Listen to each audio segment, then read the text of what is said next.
All right, time for some YouTube. I wonder what kind of horrible commercials I get subjected to this time. Pizza or salad? Oh, it's this fucking guy with his abs. Which one do you think I'm having for dinner tonight?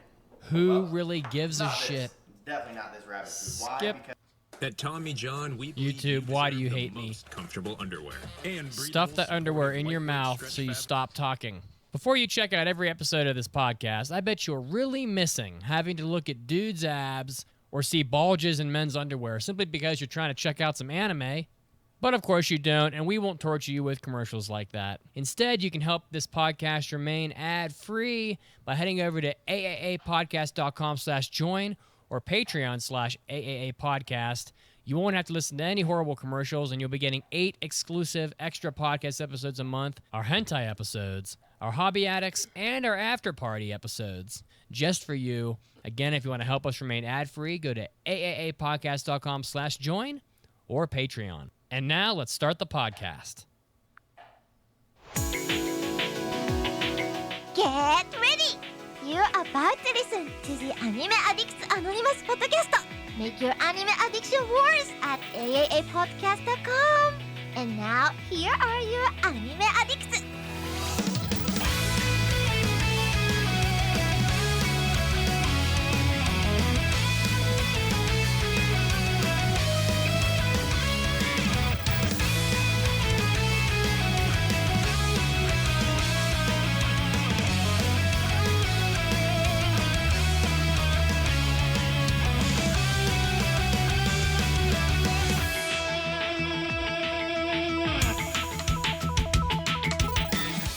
Hello, everybody, to episode 583 of the Anime Addicts Anonymous podcast, where we are dedicated to making your anime addiction worse. Happy 4th of July weekend to those of you that blew shit up this weekend. I do appreciate you for that, and you are following in the footsteps of many of my hillbilly brethren from West Virginia. Of course, I am your host, Mitsuki, today, and I'm going to guide you through this podcast. We also, on the podcast today, we have 2 fantastic athletes in our lineup.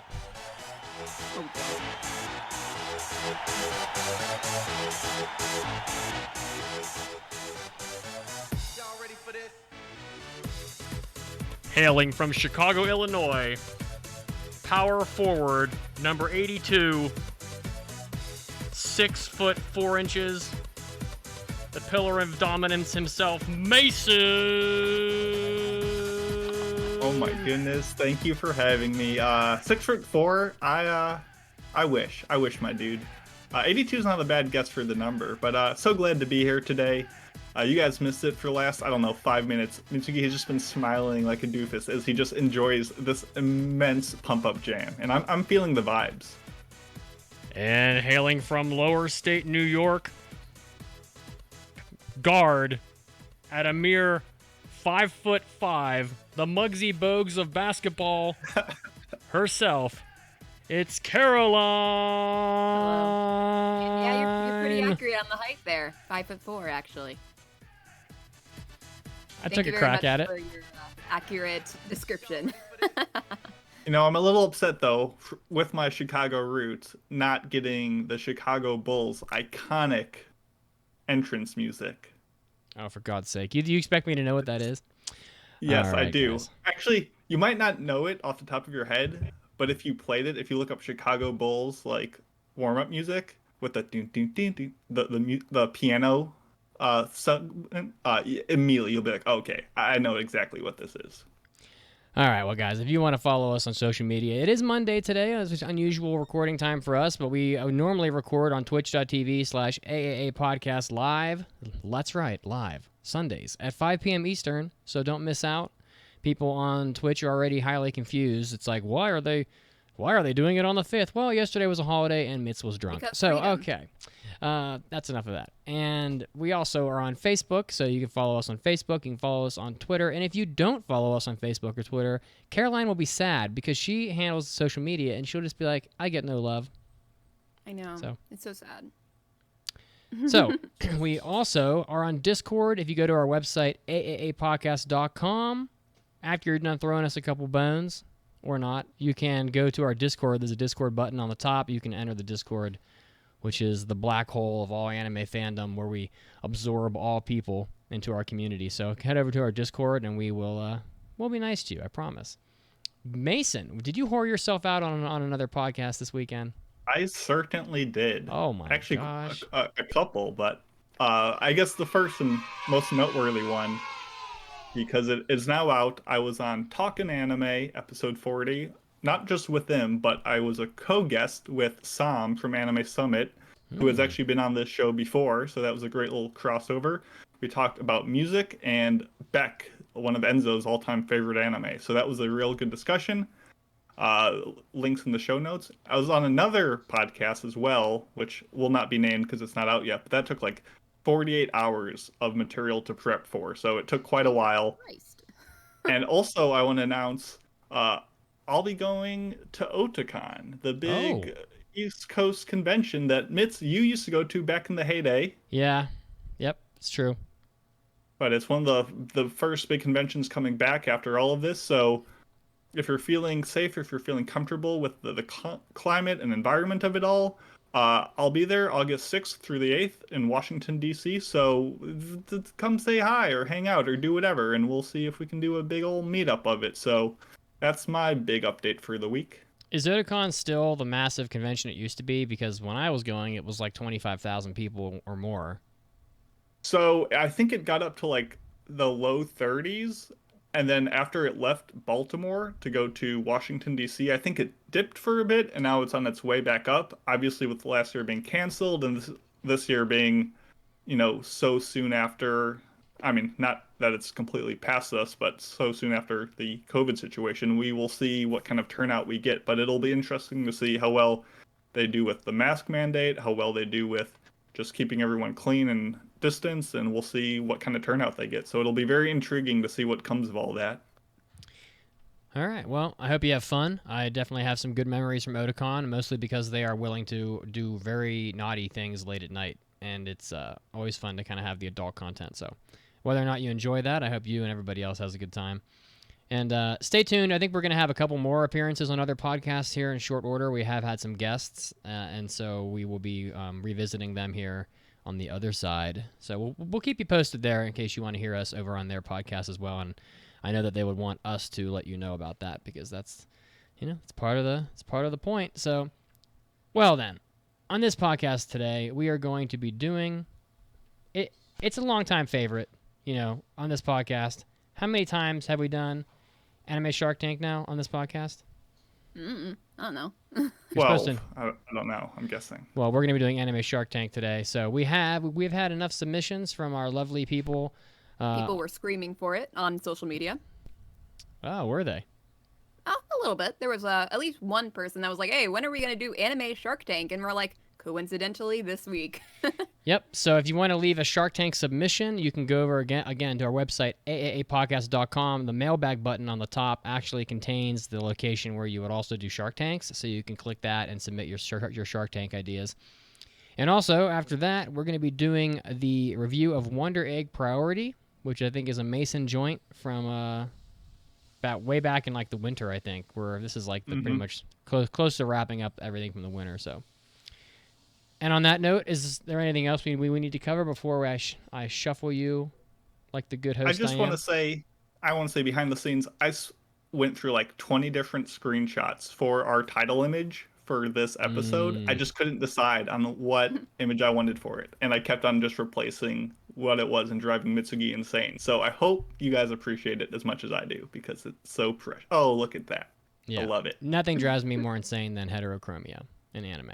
Love it. Hey. Okay, you can chill out. She's adorable. Okay, she can pass. I mean, yeah, she is. But like, if you had heterochromia in real life, your eyes probably wouldn't look that extreme.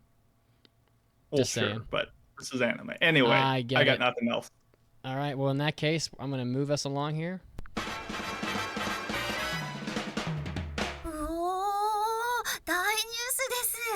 It's time for big news of the week.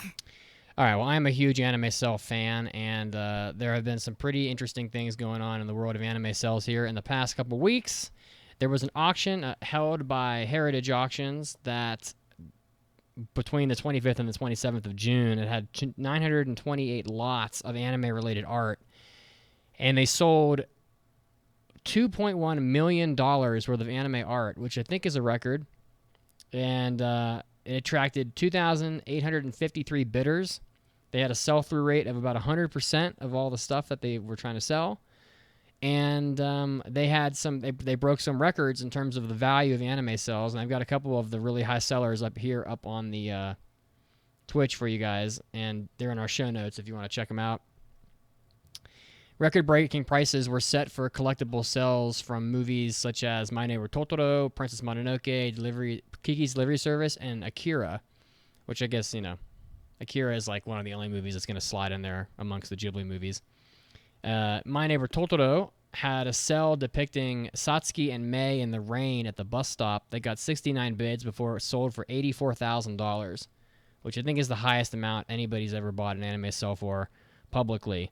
There was also a scene with Mei and Satsuki in front of the cat bus, which is right at the end of the movie when he's about to take them to the hospital. Mei has the corn that she's like carrying around after she's lost.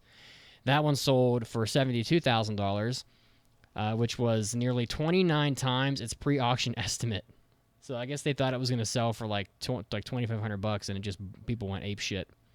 Also, an unbelievable sell from Akira, featuring Kaneda on his motorcycle, which is like in the flashback sequence where Tetsuo is remembering Kaneda as when they were kids or whatever. He's like looking back, and it just looks fucking amazing. Sold for $78,000 against a pre-auction estimate of $5,000. So that's. What is that? That's like 15 times, a little more than 15 times the anticipated amount. And a sequence of 4 anime cells, also from Akira, Kaneda on his motorcycle, sold for $78,000. So, just crazy. I mean, I'm going to kind of flip through these images here just so people on Twitch can see them. Just a really big victory for anime art. It proves, one, that we may have more auctions like this in the future, and 2, that anime really is art, and it's viable as collecting. So, Mason? Oh, I was just going to say, looking at this picture of Satsuki and Mei, where she's holding the corn, for some reason in my head, I'm picturing the It's Always Sunny in Philadelphia, where he's like, can I offer you a corn in this trying time? I don't know why, but that's what I'm thinking of. But yeah, these are awesome cells. They are. I mean, all of these would be iconic. And obviously one of them in the rain, waiting for the bus around time where Totoro shows up, is one of the most iconic scenes of that entire movie. So it makes sense that one is worth as much as like 4 from Akira. I'm surprised, I wonder where Frank. their cells are with them standing in the rain, but with Totoro next to them. Oh my god! I wonder where that's at and how much that's got to be. That's in the Louvre. Yeah, probably. Yeah, it just goes to show, like somewhere Studio Ghibli has millions, just tens of millions of dollars of anime cells just sitting in some warehouse, and at some point in our lifetimes, someone's gonna decide, hey, it's time to let these go, and they're gonna like that anime cell will be available in about 25 million other anime cells that Ghibli's probably got in some warehouse.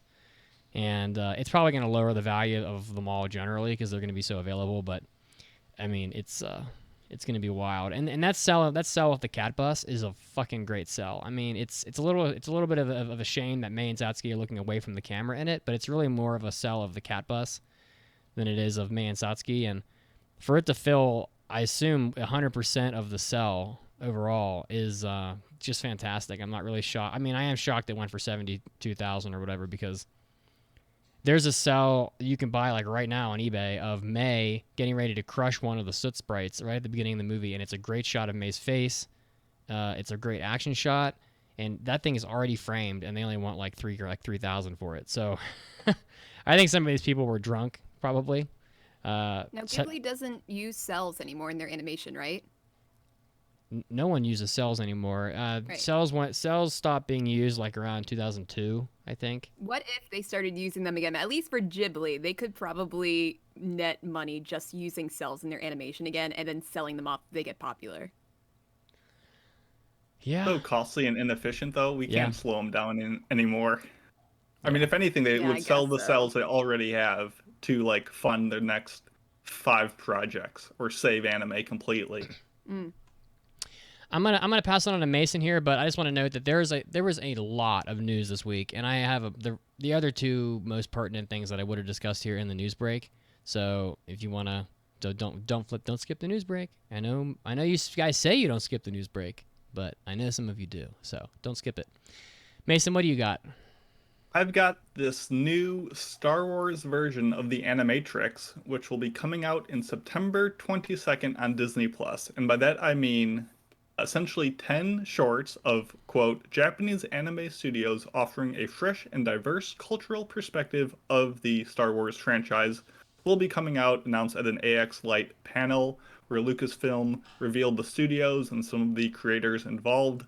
And of the people doing it, I'm super excited for it. You have studios like Trigger, Studio Colorido, Geno, Science Saru, Kinema Citrus, Kamikaze Doga, like so many quality, innovative new studios, as well as classics like Production IG on board. So a lot of big name people working on it, including Kenji Kamiyama, who did like Ghost in the Shell standalone complex, which I think would be a cool fit, as well as all sorts of other interesting folks that I'm excited to see how they spin Star Wars into their little styles and universes. So are you either of you guys big on Star Wars? And if so, what do you guys think about this?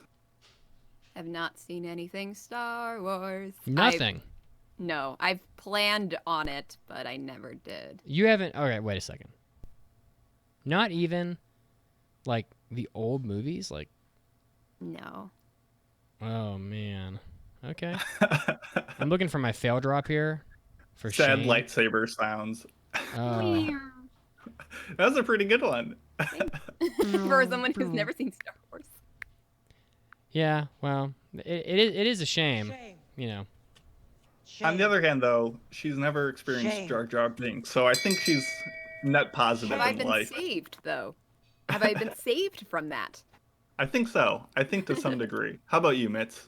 Yeah. I mean, I've seen. I'm not a big Star Wars fan, honestly, but I have seen probably 80% of all the movies, and I've played several of the video games, and you know, I haven't watched like the TV shows or whatever, but I've definitely seen, you know, I've also seen like the recent, what were those like recent ones that they did? I can't remember. The all- Mandalorian, stuff like that? I Or can't remember all Clone the really. Wars? Yeah, they had There's a all- lot. Yeah, there's a lot. They had like all the little spin-off movies. Like I've seen all of those, you know. But this is interesting news. I think it was probably one of the bigger items of the week. Mm-hmm. Are you I a just big- like experimental works where anime studios get to flex with properties they might not normally get to touch and bring a interesting dynamic to it. So, you know, despite not being a big Star Wars fan myself, I'm definitely interested in how this project comes together, and hopefully they're not too stifled by Lucasfilms trying to shoehorn them into particular canon entries and lets them really run wild. But it'll be fun to see either way. Yeah, I know this I- is like. I don't assume you'll need Star Wars knowledge to get or understand or enjoy these pieces. Yeah, I mean, this is like a big crossover between two people's great fandoms. I know Star Wars fans exist amongst every fandom, but to have a crossover between, you know, this and sort of anime, I think is definitely really interesting. So, and I don't, man, I guess I do have access to Disney Plus, but I don't really use it. So I'm not like a big Disney fan. So, but I guess Disney does control everything. So, yeah, boo Mitsuki. So here's Pancake. She's a big Star Wars fan. I am. So I don't. She's up here rummaging in the Hello, closet. Pancake. So She'll make you watch it. she's There we making go. soup. So yeah, You got a she'll- man on the inside. Yeah, we'll see about all that. All right. Well, yeah, I know this was a big piece of news, so probably the biggest of the week. Well, Well, shall we move on to our main topic of the day? there it is. Yeah. Are you looking for, well, there it is. No, I'm not. I am looking for my Shark Tank theme.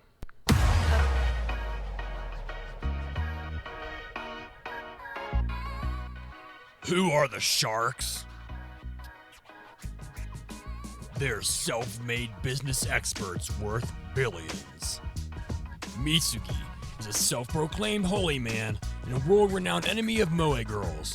Raised billions for his church through the Kick the Filth into the Pit of Anime Hell Foundation to lead the fight against moe. Mason, retail empire king and all-around food fanatic, started a grassroots movement and raised $500 million through his new retail food-themed line of skin creams called Pleasures of the Flesh. Caroline, a once humble social media giant turned queen of all media when she founded Otome Radio and built a net worth of $5 billion, blanketing the world in Otome radio waves. These are the Sharks, and this is Anime Shark Tank. Get wrecked, motherfuckers. I love how suave the music is, and then Mitz's voice comes in so rough. He's like, you're like, oh boy. You're like doing some sort of mic drop, like a boom at the end.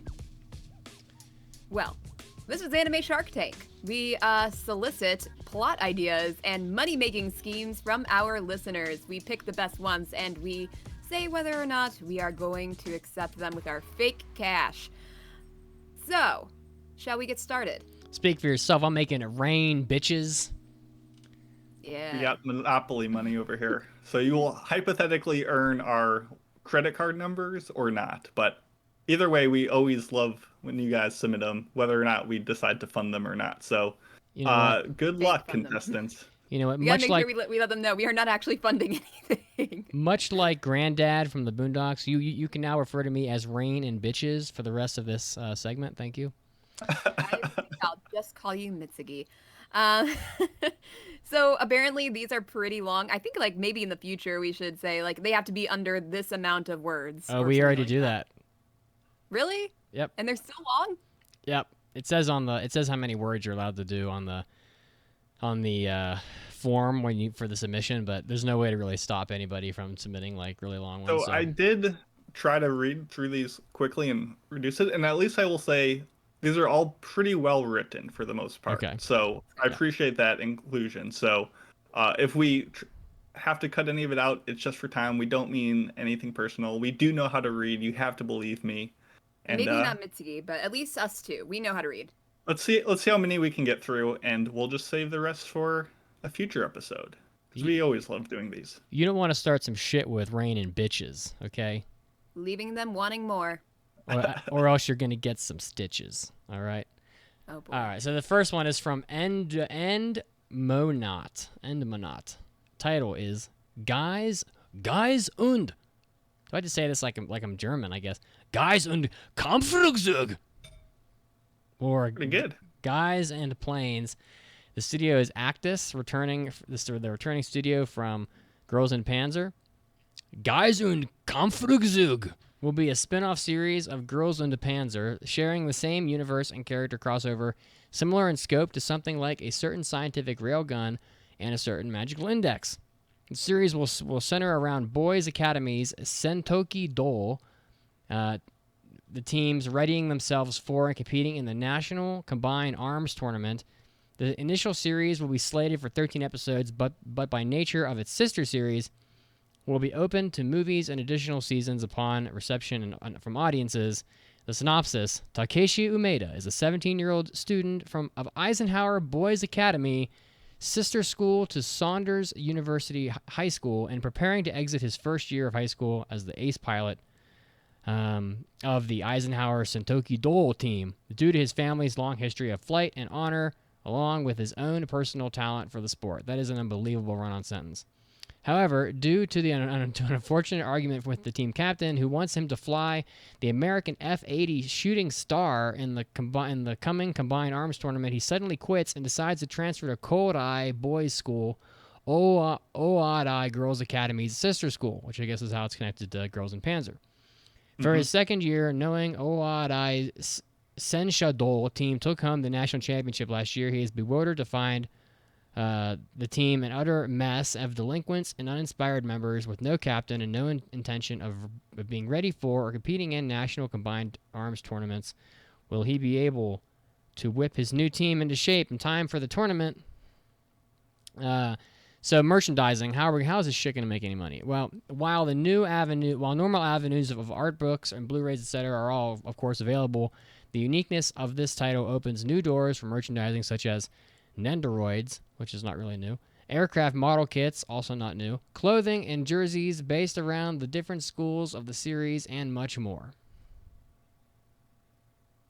Well, what do you guys think? Caroline? Well, I have not watched Girls in Panzer, so I don't know much about the show this is going to be based off of, and if the fans of this show are looking for something similar but in boys version. And also, it does seem pretty standard sports team in high school. You're trying to save the club. Pretty standard. As much as I kind of like the idea, I think that just means I have to watch Girls in Panzer. And so I am not entirely sure if this is something I want to put my fake money behind.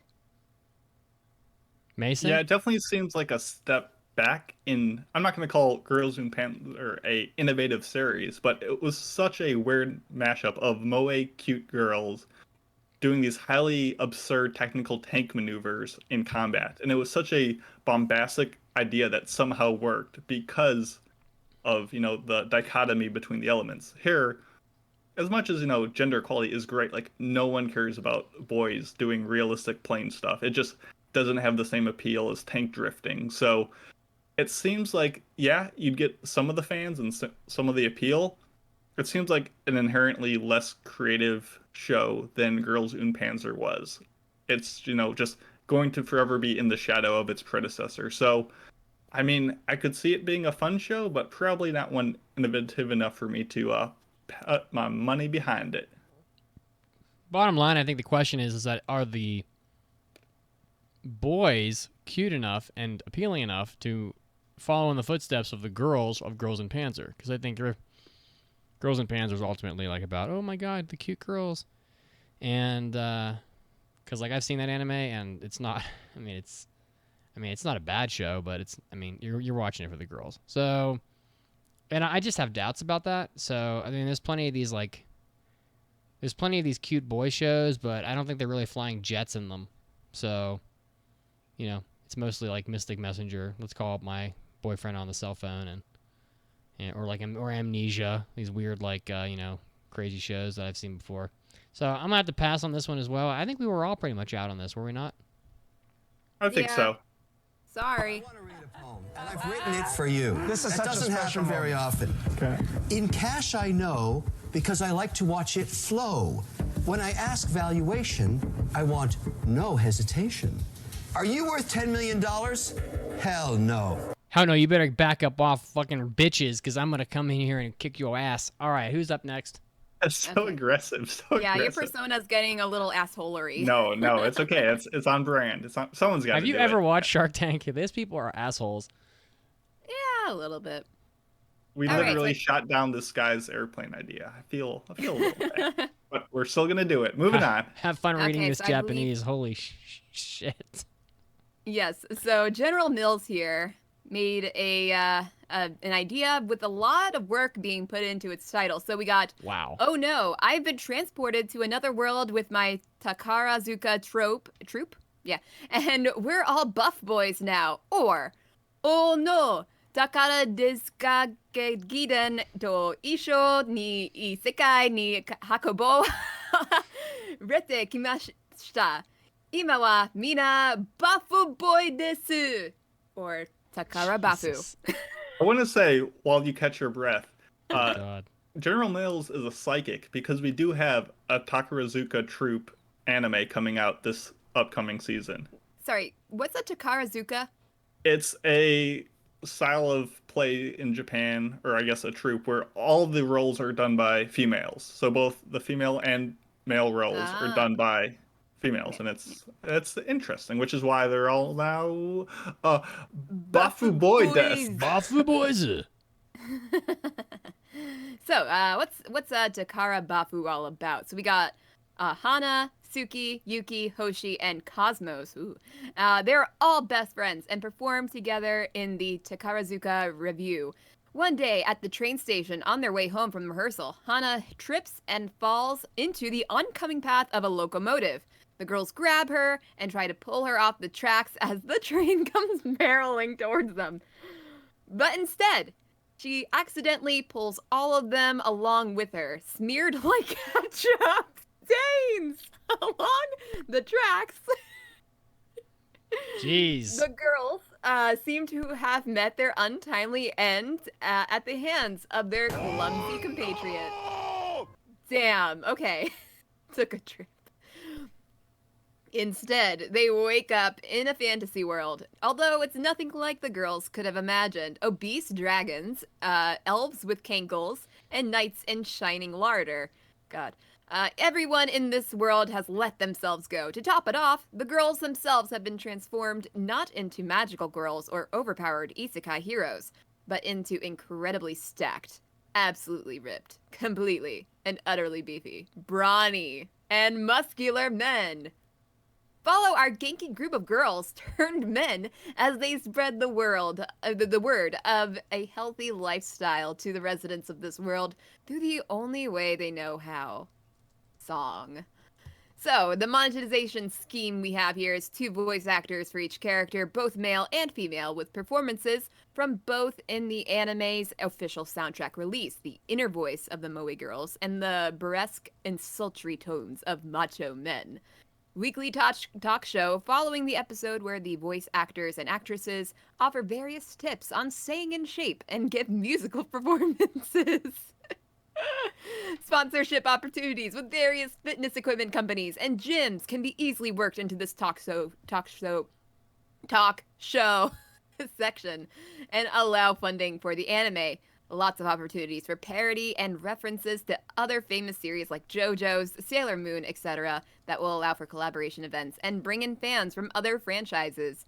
This show can appeal to a variety of audiences, and the idea would be for it to air on Sunday afternoons and mornings to a family-friendly audience. Otaku will no doubt be all over the references to other franchises, expansive seiyuu cast, isekai tropes, etc. So the goal here is to grab the younger audiences and their families. General Mills, that was a lot. Very ambitious plan. I like to think that, so they're not actually like attacking or fighting any of the characters, good or bad. They're merely getting them into shape so that they can fight one another. I'm assuming that's what it is. Yeah. Yeah, it definitely just feels like how heavy are the dumbbells you lift, but where everyone is doing side chestos. In a fantasy world. Side chesto. I don't know if I would watch it, but it seems like you did put some thought into the monetization route, and by inherently making it just family friendly, that's how you get money back in Japan. So I could be tempted. What do you think, Mitz? Mitsuki. Or Caroline, he's dead. I would say that it's an isekai. So, I mean, it kind of makes sense. Is this Train-kun? Train-kun, yes. Train-kun. Locomotive Kun. Or Truck-kun got a... Truck-kun had a change of he's now a train conductor instead of a driver. Yeah, I mean these isekai shows make a shitload of money because I don't know, for whatever reason, and this one seems to be pretty funny and could have a lot of people following it. So I mean, I would tentatively say that I could get behind this. I mean, I think this is something that I think would have a pretty large audience if it were to come out generally. Sorry, I'm just eating my almonds. I also like this idea. I think it's funny, and a lot of stuff is going on in this, but it does not sound like it's going to be like big boobs, big butts, the anime, because it's an isekai, because you're going to make it family friendly, and I like that. And generally sounds pretty funny. And there's a lot of thought that went into this. So I think I am going to support this one. Wow, we don't have to play another mean drop. I like the mean Not drops. yet, we won't. Not yet. Uh-oh. All right, No, Mason. no, it's good. No, it's good. It's good. I don't know how often we'll be able to work in the original Genki group of girls. Like, I feel like we've kind of gotten away from their performance aspect. I know they're doing the songs, but I wonder if they'll have to put on any collaborative efforts. But I think there's room for workshopping, but I like the foundation. So will you support? I will support it. Yeah. Are we all Wow. supporting? We did. Wow. Mhm. Congrats, General Mills. Don't get too cocky, though. Yeah. Can't let them get comfortable. They're still in the hot seat. All right, Mason, you're up. Next one, no positive drop. We don't have happy positive drop? drops. Okay. Everything's negative here, apparently. That's what I love to hear. Next one comes from Cooper, and it's called The Superior Deep, a 26-episode high fantasy adventure that follows two sisters into a perilous underground world. Equipped only with their wits and an array of magical artifacts, the sisters must navigate deeper into a strange subterranean kingdom, uncovering cultures, biomes, and creatures unlike any on the surface. Through their journey, they discover more about themselves, one another, and the secrets that lurk beneath the comfort of daylight. The longer episode count is imperative to creating an effective and nuanced world. Income would primarily come from two sources, the plushies and models of the various cute and ferocious creatures, as well as a tabletop RPG companion guide compatible with major games like D&D and Pathfinder. This guide would include a bestiary, world-building details, cultures, pantheons, geography, etc., and multiple storylines, including both the narrative of the anime and original stories set within that universe. So, this sounds like Made in Abyss. Yeah. Mm-hmm. Well, there isn't a lot like Made in Abyss out there, I don't think. Because True. usually it's just, isekai, and then there's fantasy elements, but this is like an actual fantasy world that will allow them to explore different, as they said, like different cultures and interesting geography and all that. So if they were to get it looking very, very beautiful and get some good music behind it, it could be something that would be an interesting watch. It seems more like a vertical, what is the thing? Somali and the Forest Spirit. Yep. Where it's not so much like, oh, this messed up creature is here. It's more like there's a whole little layer and like town at each level. So it seems like it could be good. There's not a ton of people tapping into that. I'm personally not the biggest fan of high fantasy, but I could see the incorporation with D&D and tabletop as a fun little like mixed media project. Well, first of all, we wanted a positive drop. All I have for you is UDA meowing, so you just have to take that. God. There you go. You asked for it. So that was General Mills' reward. So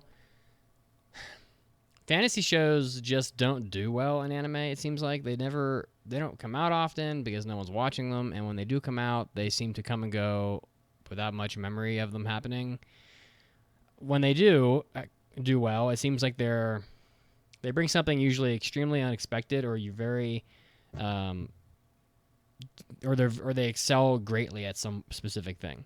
And this one just doesn't sound like it has enough original content to the sort of concept that I think that people would really gravitate towards it in an unusual way. You know, we've had shows like this. You know, even a show like Somali and the Forest Spirit came the wind like the wind, and I don't think anybody really gave a shit. So, you know, I mean, I think what you're hunting for is like the next Attack on Titan. You're hunting for the show that's going to make a ton of money, the rules, the big successful concept. And I don't know, I've never heard anybody talking about Somalia and the Forest Spirit since it came out. So, you know, or like or Ancient Magus Bride, or like one of these. Like, they come and go. No one seems, people love them when they're there, but then when they go away, they never get a second season, and no one really cares. So I think I'm out on this one. Yeah, remember, the point of Shark Tank is not to make a good anime.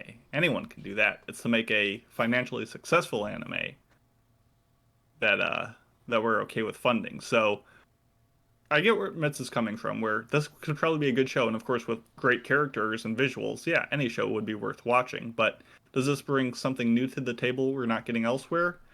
I'm tempted to say no. I do like the crossover idea, but I'm out on this one. See, I like the idea, and I also find it hard with this segment to focus on the money-making ideas and not necessarily the plot, just the plot. Because while I do like the story, I do think it's very similar to Made in Abyss, especially the name, The Superior Deep. That's very much like Made in Abyss, it kind of sounds like to me. If there was a little bit more specification on the stories that we would encounter, like if you gave an example of the cultures that we would see there, I think I'd be a little bit more inclined to support it. But unfortunately, we only have so much fake money in the world to support these shows with. So, I'm sorry, Cooper. It's a no for me. It's a big mistake with me on this one. All right, next up. Savage. Yeah. Next. Oh my goodness. I want to remember and remind you all, we love you. We do. I appreciate Oh, you. everybody knows who Mr. Wonderful is. It's all just a big goof. I know. None of this is to be taken seriously. Crimson Kunai 45 submits the next one. Title: Megiddo-sama. So somebody's been playing a lot of Shin Megami Tensei. Kazuki Yoshizawa is a struggling game programmer about to pitch his first game, only to be drugged and abducted by the nefarious familiar woman. He wakes up. He finds himself in the game he created, Megiddo Saga, along with a dozen female avatars whose motifs vary from magical girls to knights and also succubi.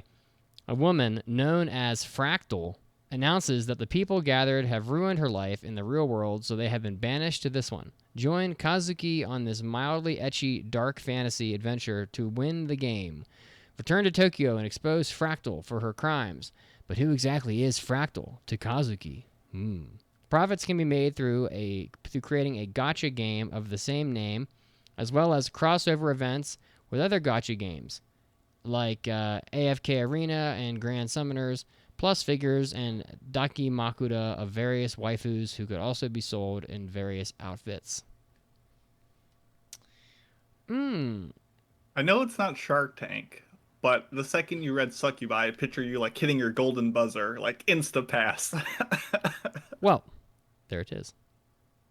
I know my man. I know my man. I don't know. It sounds interesting. People love ecchi. The people do. And if you actually made one that was also like fun enough to justify its inclusion, especially with the, isekai format of sorts, video game logic, it would probably do very well.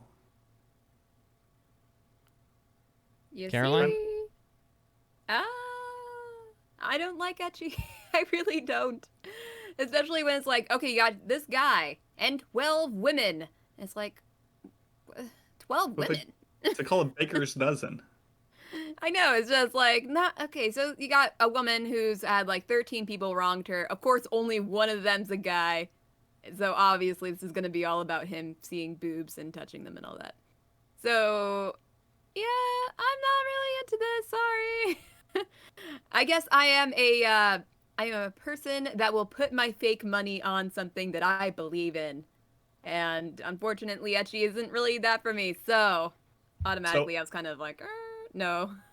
So I assume that the dozen female avatars were just like game created data, that they weren't actual people brought into the game with him. That's not would give it. That's not how I took it. I take it as everybody in there has scorned the girl Fractal in some way, and so she's so that's why they're there. I don't know. So I my guess is I don't want to assume too much, but I could see this having some twist to it that could make it interesting. So I'm actually going to be down for it. I think if we knock our heads together a bit, we could make this into something cool. So despite also not being the biggest fan of ecchi, I'm the big fan of making money, so I will back this. I think that like just because it's ecchi doesn't necessarily it's going to make a lot of money. Like I mean we've had other ecchi shows recently that didn't really make their mark. You know, like Hentai HX Eros, for example.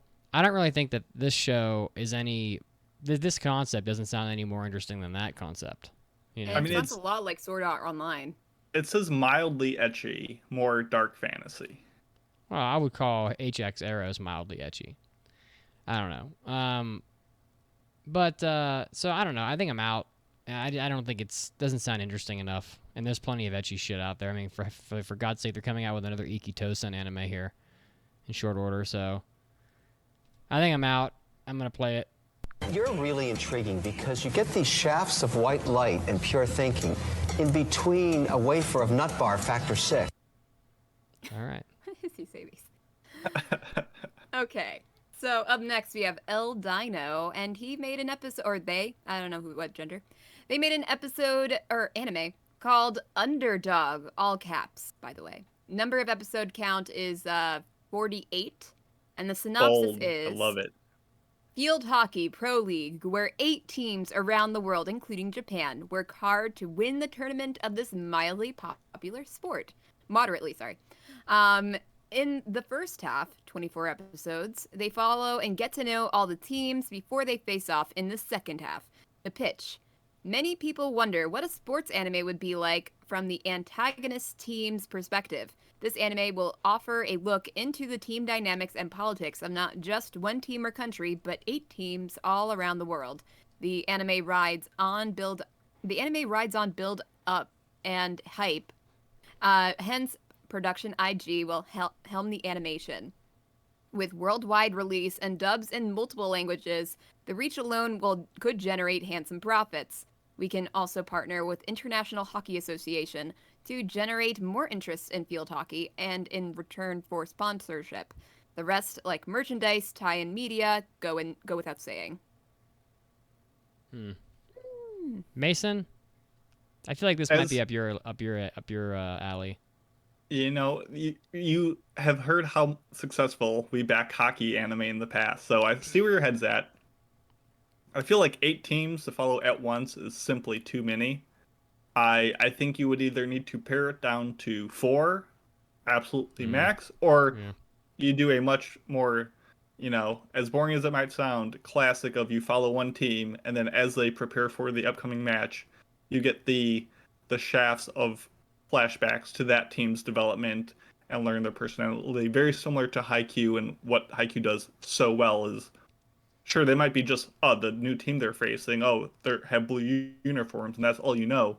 But by the end of the match, you are intimately familiar with both teams, and that's what Production IG does so well with their sports show. So you pick the right studio for the job. So I like the idea. I think you'd either need to pare it down to 4 teams or go a little more classical. As you said, you know, field hockey, moderately popular at best. No offense, but it just...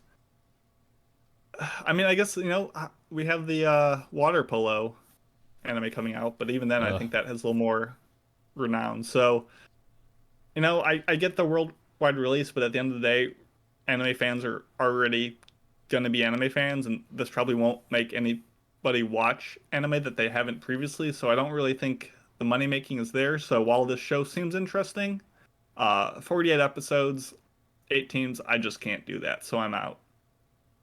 Unfortunately, I was thinking kind of the same thing. 8 teams is way too much for a person to invest time in, especially at the number of episodes you're looking at. So yeah, 4 teams probably max. Also, nobody really likes to go backward on a story, to start at the beginning for each team before making it to the tournament. So it's going to have to you're probably gonna have to revolve each team, and then by the time you get to the next team, you're gonna be like, okay, so which team is this again, and what happened in this team again, and you kind of just can't keep track of all that, especially if they're not already invested in this anime. So while the payoff could be good if people were invested in all these teams and they did get to the final arc of them facing off, it seems like it would rely on a lot of interest from people that might not even be interested in field hockey.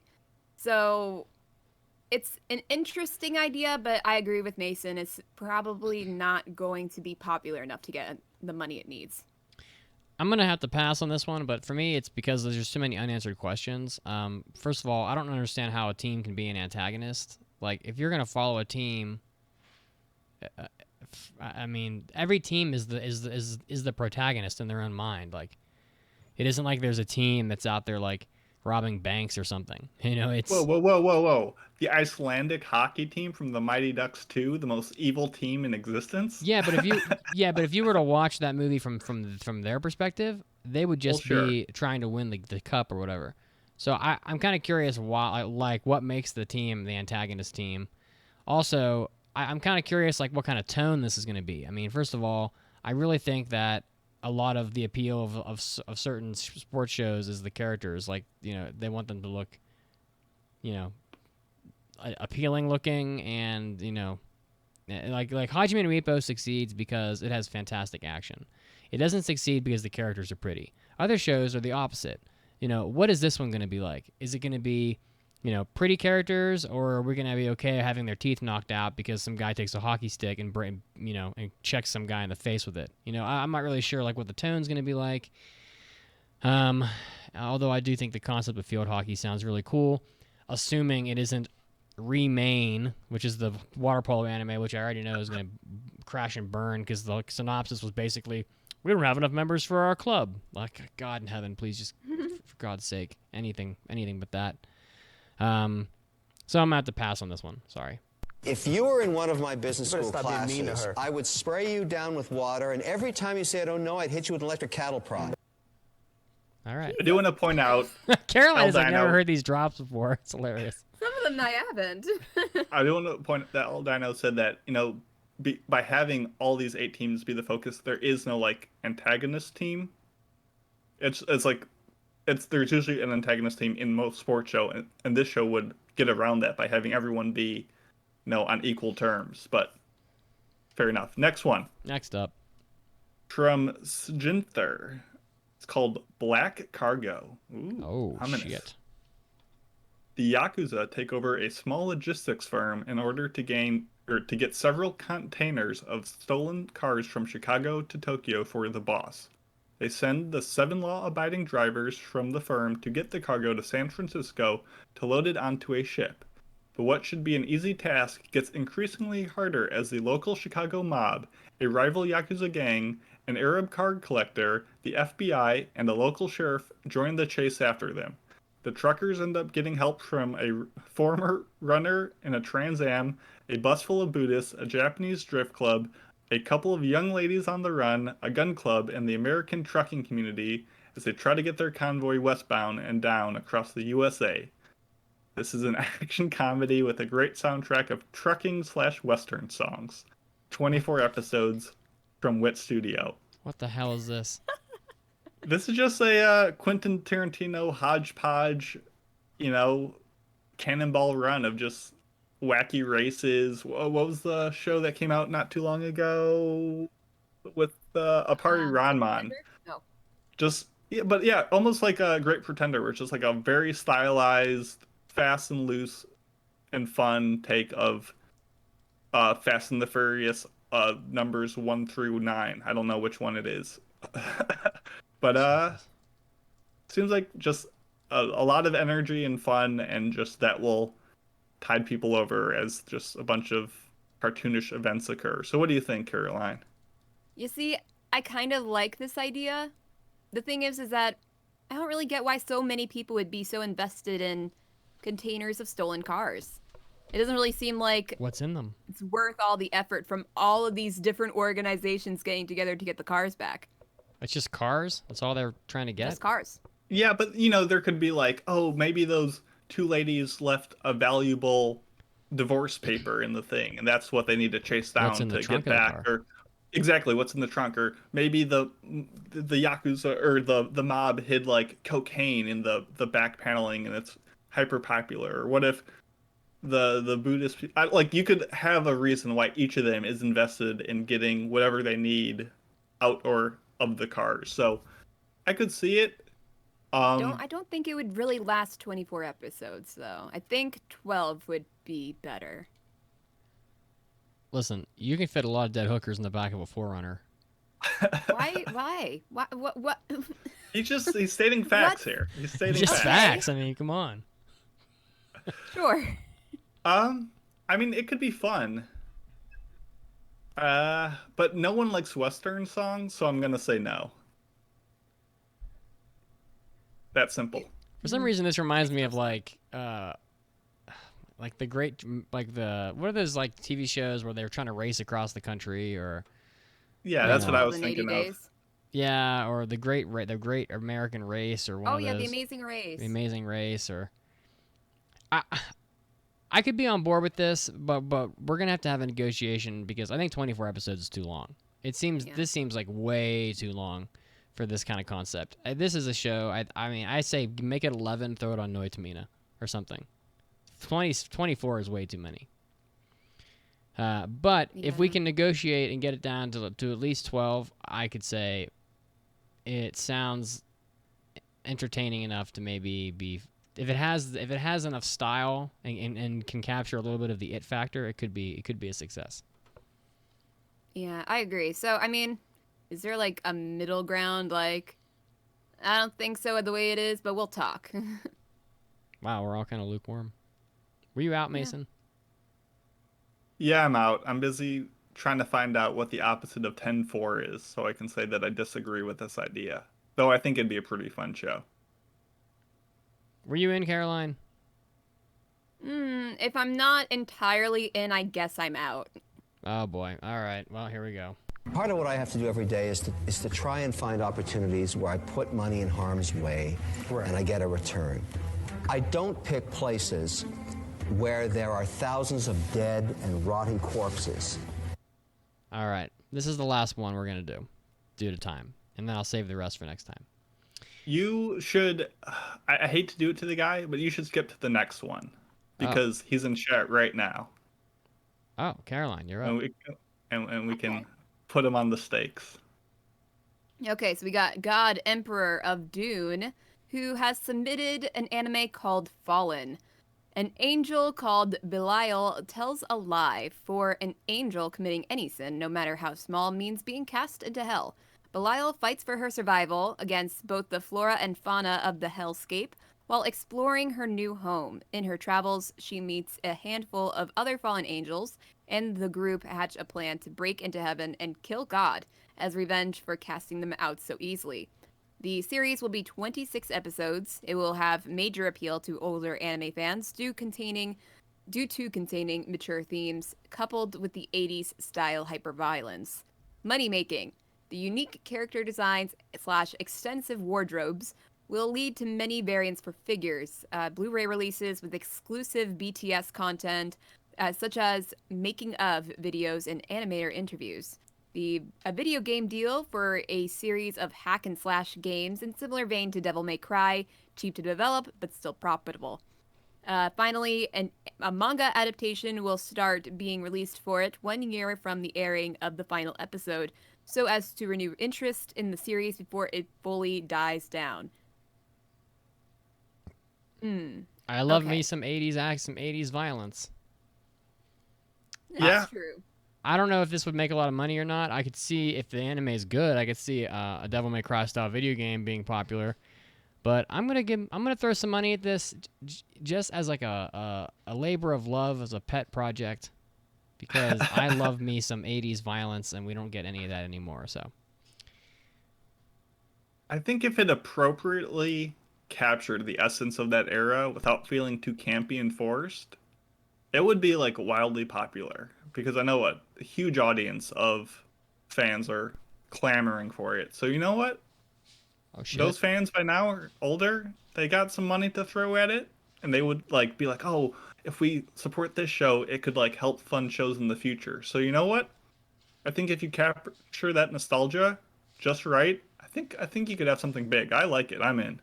Yeah, I also like it, though I don't think the anime or the manga adaptation at the end of its interest to keep like to as it dies down. I don't think that's a good idea because sure you can like adapt a manga into an anime and that brings up interest. I feel like adapting anime into manga does not bring much interest because I mean if people are interested in the anime, why would they read the story in manga form? It seems kind of, as much as everybody loves manga, it's not really going to build up a series after it's already been made.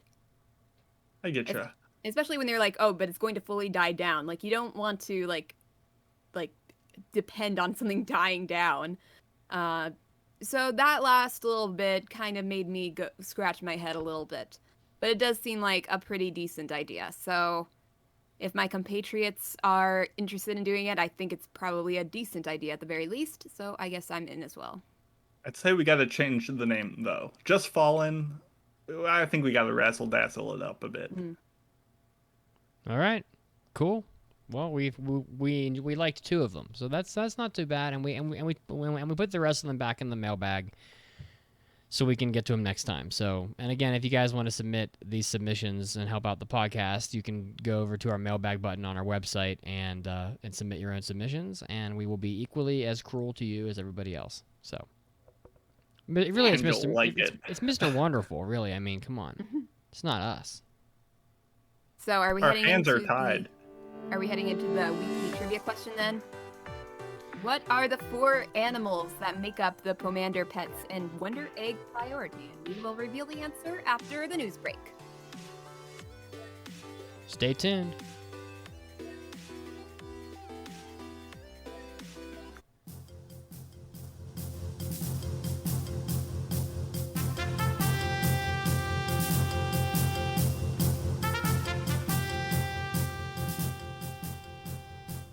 Hey, Anime Addicts, Mitsuki is here, and I'm bringing you your anime news break.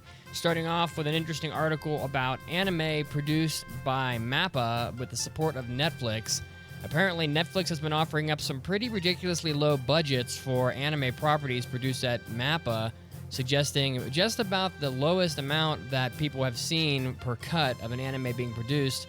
According to Ippei Ichi, an animator that had opened up on Twitter about the conditions at MAPPA and the production rates and such, had clarified to avoid misunderstanding. He says he has an issue with Netflix and that for all the exorbitant amount of capital that they have, it's a problem that they've started to place orders with such low pay rates, that being about $34 per cut. It's a possibility that prices are even lower than they are for a TV series, indicating that Netflix is not necessarily throwing as much money behind some of these anime properties as we might expect, especially with TV series already having pretty low budgets. This compounded on top of the prior complaints about MAPPA taking on 4 anime at once and just driving their employees simply too hard. So we'll keep talking about this news story as it continues. Next up, there are some complaints happening in Japan, of course, about COVID-19 and the Olympics. It looks like the Olympic Committee had to issue tweets about the Olympic Games in Tokyo because of complaints that were used, because anime characters were used to promote the actual Olympics, including Sailor Moon, Luffy, Naruto, Goku, and others. It looks like people are upset that characters such as Atom or Astro Boy would be used to promote the Olympics when that character itself is supposed to be a character of quote-unquote justice.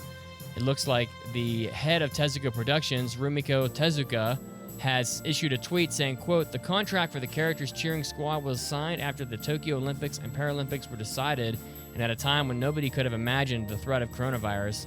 At the time, everyone was looking forward to the games, and right now the situation has made it so that there are divided opinions regarding whether to continue holding them.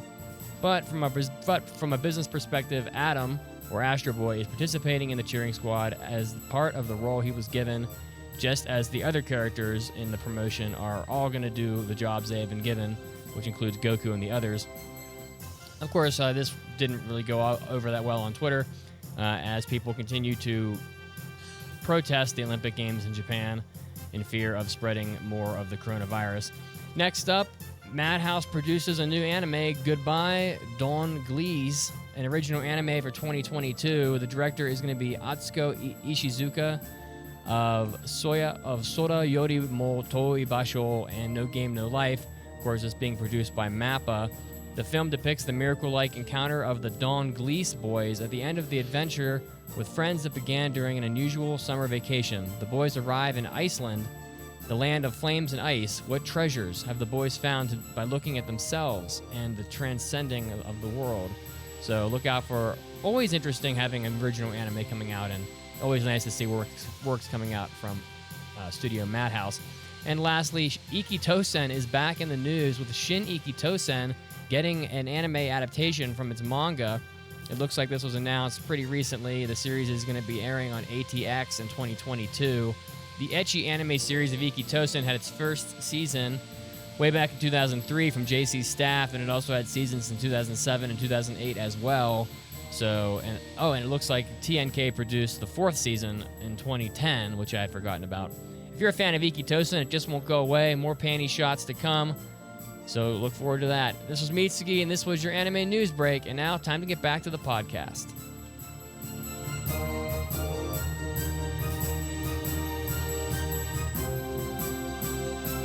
Hey, Anime Addicts, this podcast is brought to you by nobody. And if you want to help keep this podcast ad-free, you can go to www.aa. You know what? Honestly, guys, if you haven't supported the podcast by now, there's literally nothing I can do to make you support the podcast. Even the sight of my tears and my begging and crying and clawing will not get you to support the podcast. But if you did find it in your heart somewhere to support us, you can do it over at aapodcast.com/join. You can also go to patreon.com/AAA-podcast. Throw us a couple bones. We will be ad-free. You'll get hentai. You'll get hobby addicts. You'll get... You know what we have. Honestly, just help us out. We're desperate here. And back to the podcast soon. And now, great moments in Anime Addicts Anonymous history. So my next one is Island, which was not originally one of my top 5. It just kind of came into my lap because I'm excited to hear about this. Because like the way the picks fell out. One of the comments on my anime list, I think says this best. It is from a user, LightKita13, and he or she says, this island is about an island. The main character, Island, travels back in time to an island. He meets an island girl on the island named Island who sings about the island. Yes. On the island, he sexually islands another island girl named Island. That's fantastic. This island is about an island. The scenery features an island depiction of an island. The voice actors sound like islands and have islanders living on the island. This island is about an islander who needs islanders who go through Icelandic problems on an island in the middle of an island. Everything about this island is so island. This island is about an island. Sounds like a Steam review. I am failing the shit out of the show. Out of 5, how many islands are you going to give it? I'm going to give it an island within the island, in which making it not really an island at all.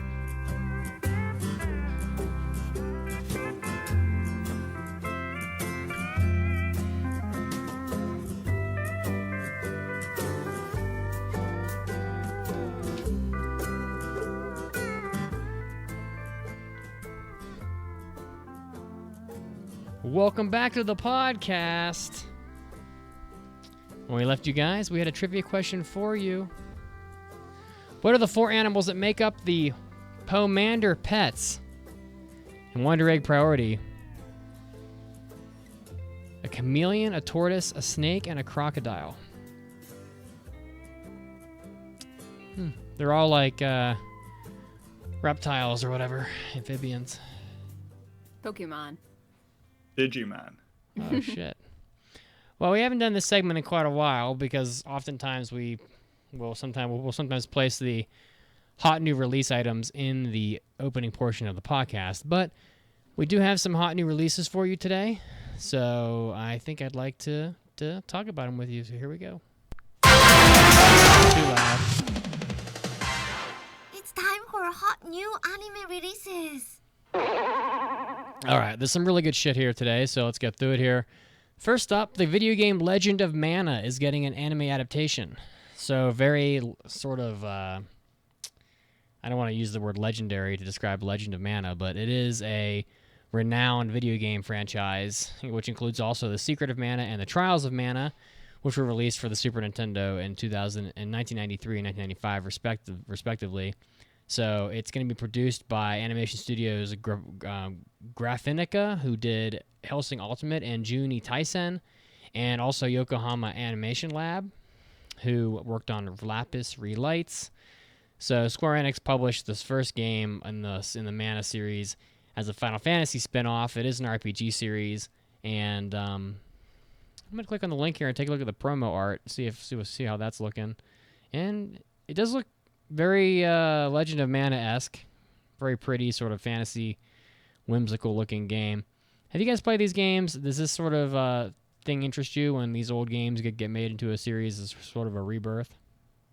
I haven't really heard anything about this game before, but just showing my age, I guess. But could be interesting. I like when we get some like classic stories that people are fans of and they get adapted. So it seems like it'll be a little bit more different from the modern stories that are being told over and over again. How about you, Mason? I've played maybe 1 hour of Legend of Mana, and it's alright, but I can't say I'm really all that thrilled to see an anime for it. I mean, I'll watch it if it's good, but it's not like oh, this will give me a reason to go back and play the original. Saying that now, maybe I'll watch it and I love it and it does force me to go back and play it. But right now, I'd much rather have like an Earthbound or Mother 2, whatever you want to call it. That would make an awesome anime. Yeah, I mean, I'd be completely down for that. It's not my first choice. Like, I'd rather have like a Final Fantasy 9 or like a Lunar. I would just like shit my pants immediately right here on camera for sure. If they made Lunar into an anime, but we'll have to see. We'll have to see what happens. Arc the Lad got made into an anime, and that's in the same vein as some of these other titles. So, and that anime was not very good, but it was made into an anime. Next up, also pretty interesting. Mappa and Madhouse are producing an anime together called Tact OP Destiny. It's going to be coming out next season in the fall of 2021. It's an original work. Madhouse, I feel like they weren't in the news very much, and all of a sudden they've been in the news. Like, they've got all these original shows coming out. It seems like every week now they've had another new like original coming out under their umbrella. So it's pretty interesting. I like Madhouse. They've been around since the 80s, and they've made a lot of my favorite OVAs from the 80s and have done just a lot of great work since then. And they've done a lot of, I think they did like Parasite and a couple other really, really popular shows that have come out in the last few years. So I'm just happy to see sort of a Mappa and Madhouse working together. Two great studios that are, legendary studios that are getting some, some collaboration together. What do you guys think? I think you're going to really dig this one, Mitch. It seems very based on classical music, especially the piano. Oh, okay. So it's based like a guy will conduct the people with their powers, I think. I don't know, but I think it'll be more up your alley than something like the Macross series, which is a little more pop based. I can see that the title has like classical music notation in it, so it's yeah, that could be cool. How about you, Caroline? I mean, I don't know much about it, but based on what you have said about it, sounds like it might be interesting. Based on what was in the news break about like Netflix not paying jack shit to have animes made lately, I really hope that this isn't one of those. It sounds like Netflix is like paying some of these studios about as small of an amount of money as they can to get anime made. So hopefully this isn't one of those that gets sort of like cut down on its budget. Next up, maybe the biggest item here is Fruits Basket's getting a side story called Kyoko to Katsuya no Monogatari, or the story of Katsuya and Kyoko. It's going to focus on it's going to adapt chapters from volume 16 of the original manga, centering around, you guessed it, Kyoko and Katsuya, who are the parents of Toru Honda. It's going to debut in 2022. Miyuki Sawashiro of Noragami and Yoshihisa Hosoya of Bungo Stray Dogs are going to reprise their roles as those two characters in the story. Fruits Basket has been probably one of the top shows of every season it's come out in so far since the remake happened. So easily, yeah. So I can't really think of a reason why this isn't a hot new release. So, and I guess has never been adapted before into an anime. I don't believe, unlike the regular story, which was done like back in the 90s or 2000s or whenever that was. Are any of you guys watching Fruits Basket? Does this get you pretty excited? I mean, I'm like in the middle of season 2. I kind of dropped after having to watch other things, and I kind of just forgot about it. And I've been meaning to get back into it. I will finish Fruits Basket one day, and when I do, I will probably get into this side story, because I always thought like Toru's family life was interesting. So, yeah, it's nice that they're adapting everything that these fans really wanted from Fruits Basket, because yeah, you got the original fans of the anime, but it doesn't really follow the manga that was made for it. So yeah, I'm glad that they're going in all in on adapting things that the fans really wanted. Well, I know that Pancake's watching Fruits Basket religiously and loves it. So, and are you watching Fruits Basket, Mason? I am not. Me neither. And lastly, I just wanted to throw this in there because I have no idea how this is happening. Skate is getting another anime season.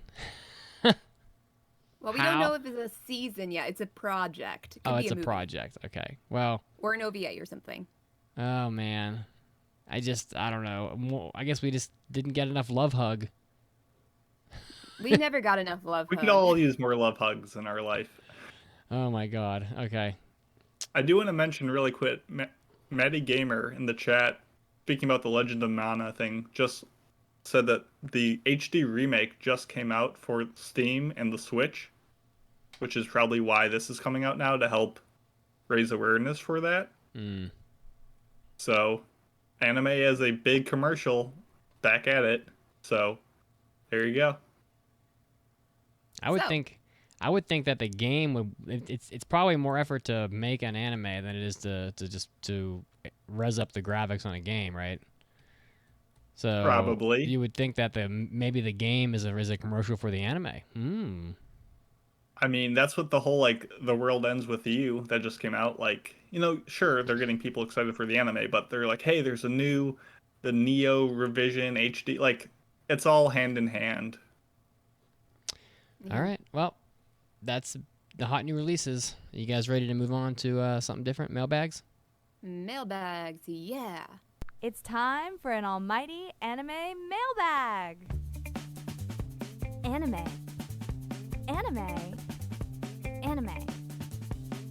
Mailbag.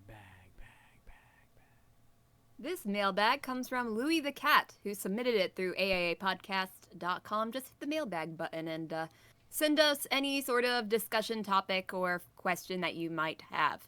So Louis the Cat writes, "Hello, hosts and Misugi.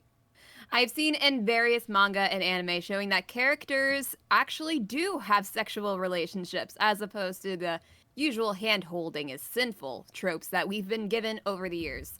Do you guys think that we have finally reached the age where relationships are shown more realistically in anime, with characters showing desire towards each other, or will we forever be stuck with hand-holding being the pinnacle of anime love?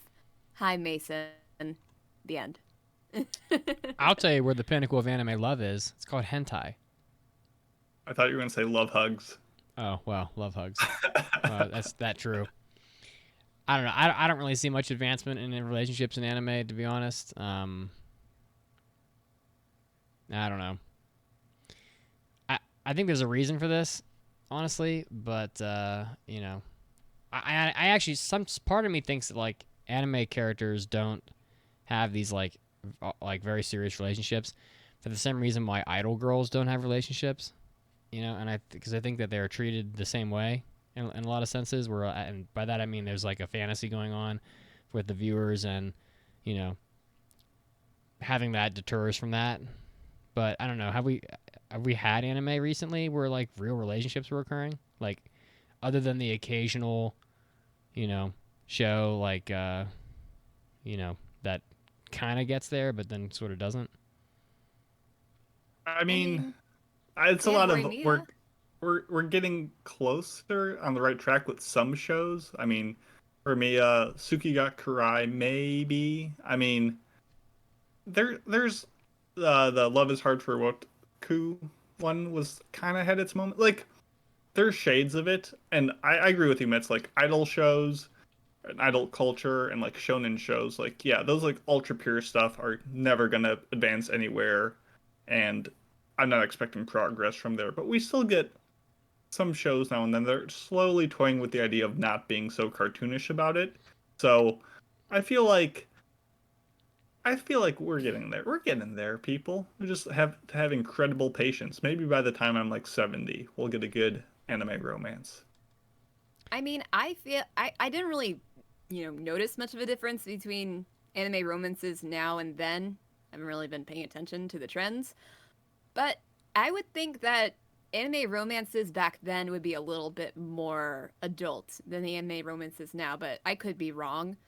But my guess may be that might be because, the growing popularity of anime, they would want to get very reliable ratings to make it even more popular and to get more money from it. But if you make romance anime, that might not be as palatable to the common denominator of the audience, then, they're going to try to make it as vanilla as possible. So that would just be my take on it, but I can't say that it's a professional opinion.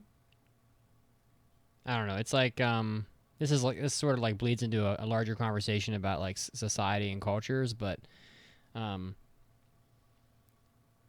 feel like if in real life, like a lot of people like go on 3 dates and then they go and they have sex or whatever. Like it just happens. Like and like I think a lot of times if you get 3 dates in, you're kind of lucky.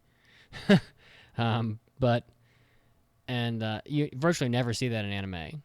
Not that I'm saying that's necessarily what I'm looking for, but if you were to look for that more like realistic sort of interaction between men and women, in relationships, there are anime like that are hentai, but they're kind of not like for example, there's that, I'm looking at it right here, Yubisaki Kata Honki no Netsujo 2. That's that show about that firefighter that like rescues that girl from that burning building and they end up like dating and then they have sex and stuff or whatever.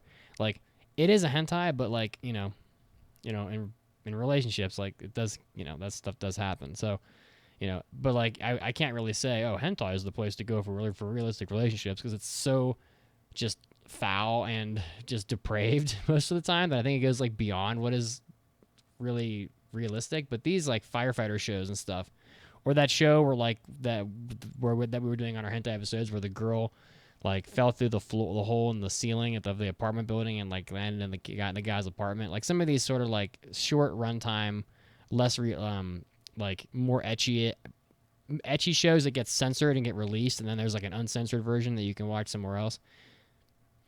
That might be more realistic. I don't know. If you guys, I don't know. I feel like it's all relative. Like I feel like even shows that might be trashy, like Scum's Witch or like Domestic Girlfriend, like sure they're a little absurd in their setups, but like you could find moments of realism in there. Or like Sing Yesterday for Me. Like some people could see that as semi-realistic, some people could see that as absurd, and I feel like it's all based on the viewer's perspective. So I think anime is getting there. And besides, like a lot of romances follow people in high school, and they don't want to, if anything, they don't want to show high schoolers having sex.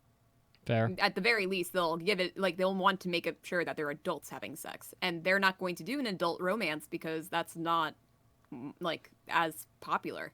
Not every show can be Nana. I guess not. I guess Nana. All right. Ha. Yep. Okay. Well, yeah. Again, if you want to submit a mailbag, it's through our website, and we're happy to read your mailbags and appreciate them, of course. And now Mason's moment has come.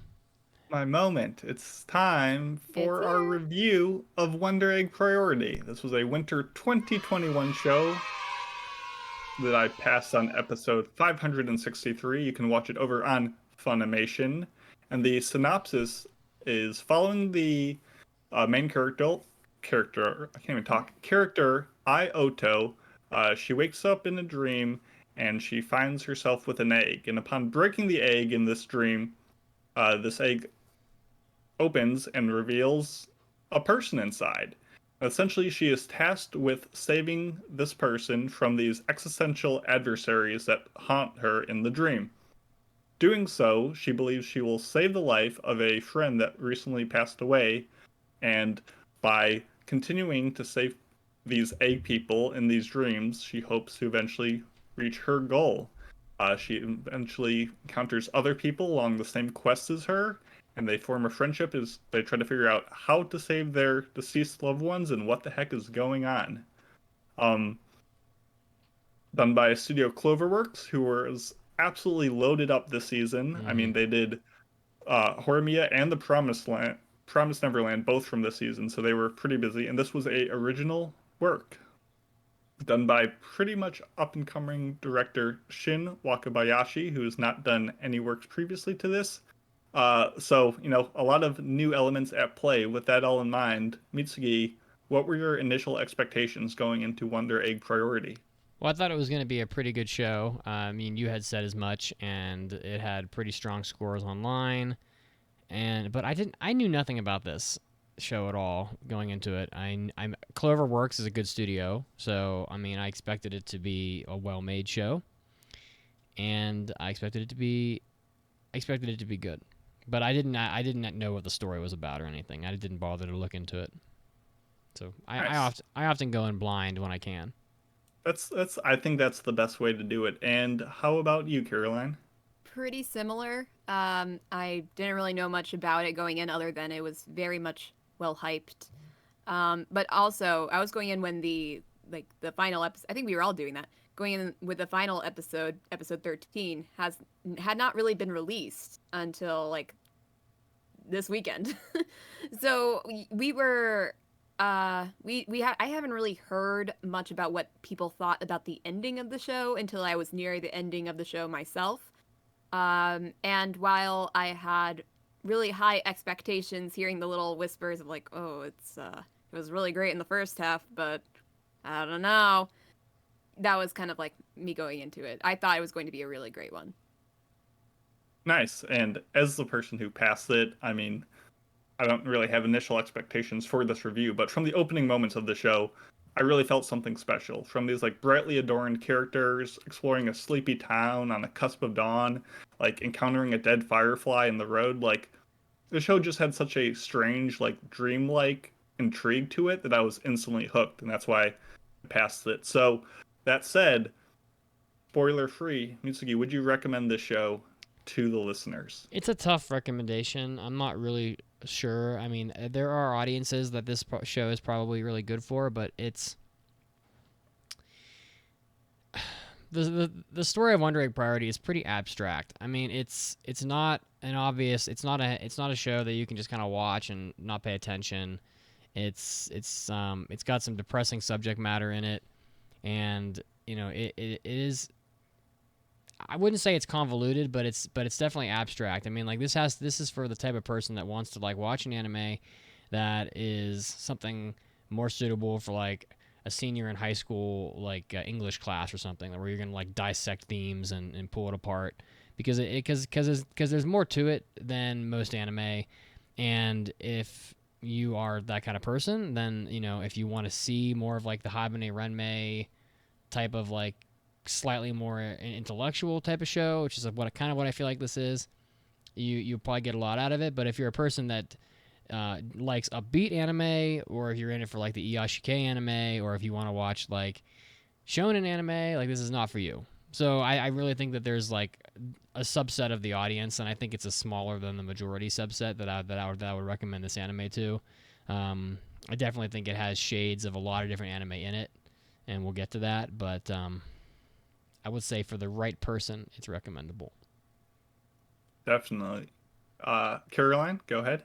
Again, I also think it's a really hard to recommend anime because I actually thought the beginning was very good.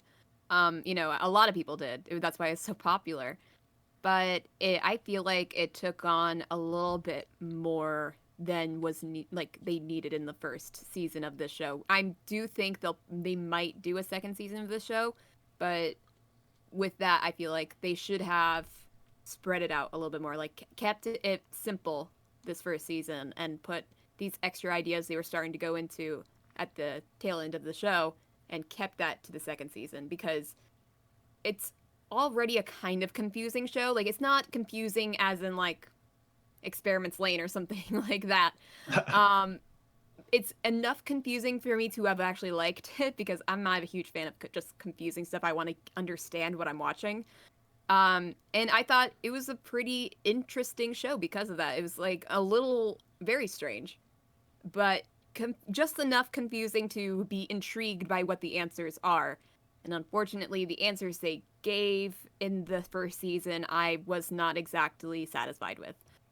So as much as I had like a high amount of excitement for the show, and in the first half of the show, I have to say it's hard to recommend to a specific person. If the ending isn't good, can you really recommend the show? That's up for someone to decide. At least try it out. Yeah, at least try it out for sure. As Mitz mentioned, this is a surreal trip through very delicate subject matters of, as we talked about, mental health, stemming from social, familial, and like personal like issues. So like targeting mostly female adolescents, there's a lot of warnings to be mindful of going into the show. I mean, you have physical abuse, suicide, self-harm, sexual assault, gender identity, and so much more. And it's not like hidden away behind like illusions and themes. Like, it's front and center, so be mindful of that. As my host said, I mean, I'd recommend this for particular people. If you're a fan of like Ikuhara's works, or like the combination of dark subjects with vibrant colors, absolutely check it out. I mean, a good portion of the show was exhilarating, emotional, and innovative, I found. And while the scope kind of drifted, as Caroline talked about, to answer the questions that we really didn't care about, or got caught up with the turbulence of like production troubles, or just being pulled in too many directions, I think looking back at the show, despite the flaws at the end, like, I will look back at the show fondly because of those really bright moments where I felt that like this is something that only anime could deliver, and so much showcased what I love about this medium, where yes, the ending was a rough pill to swallow, especially because it's very open-ended, but I would recommend this show despite all that, because gosh darn it, I enjoyed most of my time with it. So with that said, we are going to move into the spoilers section. There will be moderately heavy spoilers here, so it's probably best going into the show blind. Give it a couple episodes, and hopefully you come back to hear our final thoughts. But yeah, let's get into it. Spoilers are coming. Oh my god! Well, it's a beautiful show. Really great looking. It is. Yeah. The show looks so exemplary. I mean, I love the designs of everyone. I love the creepy mosaics on like the faces of the Wonder Killers. The animation was so fluid. It was so vicious. It was so violent. I think the only thing I disliked visually of the show was like the see no evils. These little like CG looking bouncing creatures. I thought they were a little whatever. Yeah, they were pretty basic. And I get that, like, oh, by having them CG, they can seem, like, more otherworldly and, like, off-putting. And that works in some shows, but here, so much of the show looks so good for so many episodes that I was like, I just wish those were cleaned up a little bit. But overall, such a joy to just watch the show. Am I wrong to think it's kind of similar to Madoka Magica? No.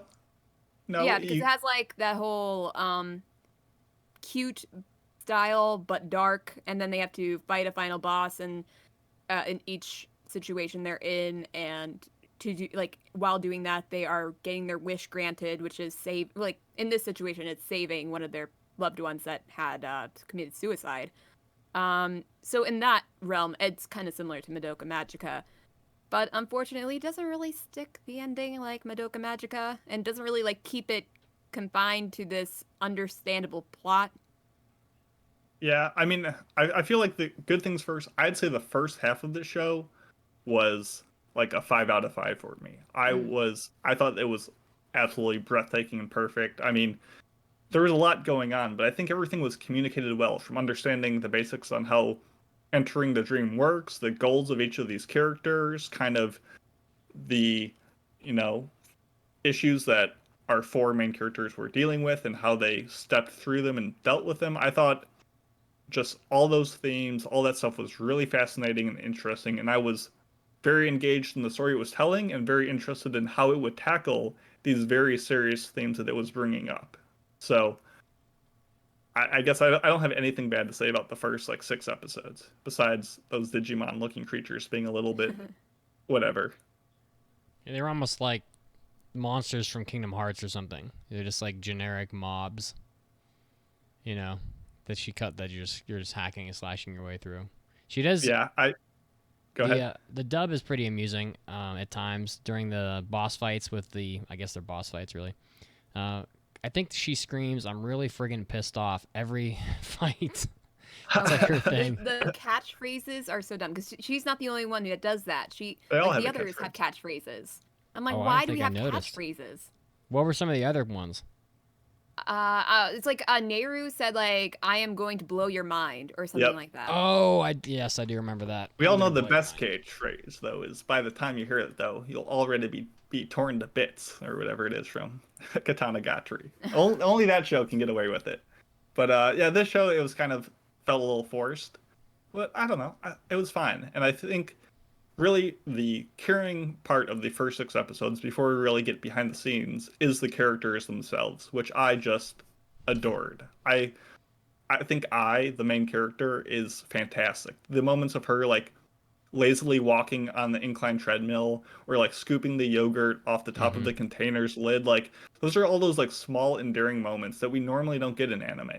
And I love her not just because we get the like 1001 amazing screenshots of her like pulling on her cheeks or giving an awkward peace sign or wrapping herself up in the curtains, but like I believe her like shut in mentality. I love her Keyblade mace. I want to go eat burgers with her. Like I just feel her aspirations and her struggles are pretty well portrayed without being too moe.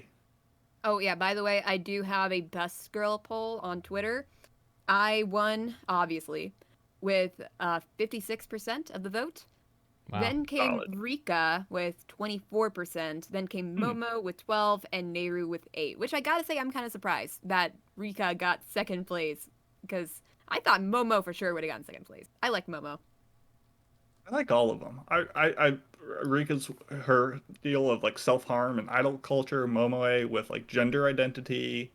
And of course, I think Nehru's issue is very complex because of like sibling quote unquote issues and being forced maybe to grow up too quickly and take on an adult persona when she's not maybe ready for it. Like each of them has their own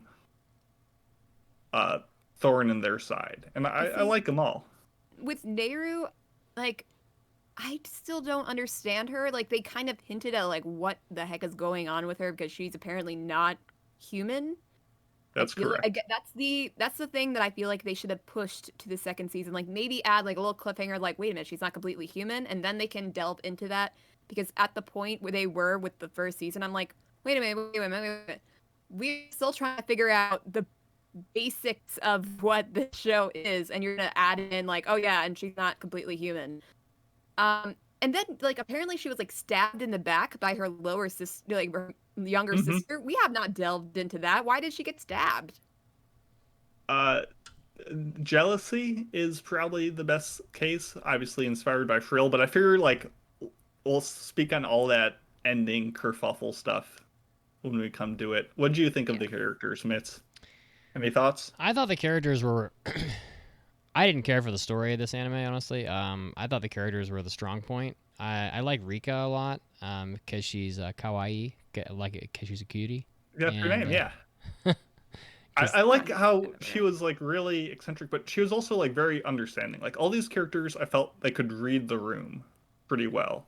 Yeah, I thought all the characters were pretty strong. They all are pretty unique. They all have unique personalities and all have unique problems that make them a good foursome, I guess. There's 4 of them, right? Yeah, I think there's 4 of them. Yep. And so as far as the characters go, and Naraka were pretty interesting too. if you show me a picture of 10 years from now, I'll probably still be able to tell you it's from Wonder Egg Priority. Although I find Is it because of the heterochromia? well, that and like her yellow outfit probably, but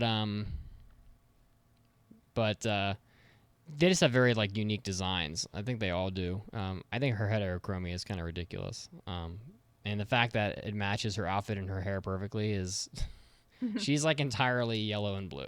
everything on her body. Yeah, we don't see that too often. Big fan of the Rams. I like, and you're probably the only one. I like the opening video where she's like slapping the monkey bars running through. I thought that was a really kind of well done shot. And yeah, so to me the characters are really the strong point. Some of the action scenes were pretty strong too, but I don't know. I found this, I don't know. I wasn't really all that in on the actual plot line of the anime for most of it.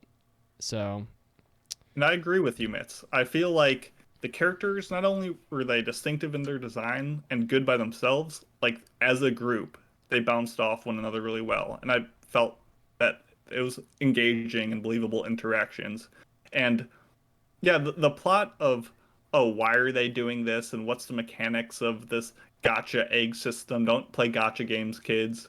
Like, I couldn't care about that at all. Like, I was here for the characters and the themes of, these females dealing with a very male-dominated world that was crafted for them and manipulating them, and all the mental issues that everyone was dealing with in the forms of physical manifestations of their trauma. Like, I loved all of that, and the whole like what's the technical reason why all of this is happening, I couldn't really care much about. And unfortunately, that's where the show transitioned to at the end, was trying to explain why all this is happening, and it's where the show really started to falter. So we can move on to that if you guys want. Because the problem with me is that like I am interested to see like, okay, so what's the explanation for all this, and compared to you guys. But when they try to combine the science and the fantasy, that's where it kind of breaks apart. Like if it was just a fantasy thing, they kind of have to pick one, because they try to do both and it just didn't really work for me. Like because they made Akka and Uraka, they seemed like more like a fantastical entities. But then they explain like, oh no, we're scientists and we're basically these androids now because we wanted to live on forever and defeat our android daughter from apparently like tempting girls to suicide, I think. Yep, manipulating them with the desire of suicide, with comments about how girl suicide is different than boy suicide. And they're like, Right. Okay. Yeah, so it's just all that going on, but I feel like if they had to make it science or they had to make it fantasy, I don't feel like they can do both. It just gets too wacky for me. I mean, at a high enough scientific level, all science is magic, so... I suppose, but they didn't come at it with this... Like, how are they bringing these girls back to life? It's not... That's obviously a fantasy thing. No, because of... They're bringing them back, or not bringing them back to life. They are taking them from parallel universes and transporting them into the real world.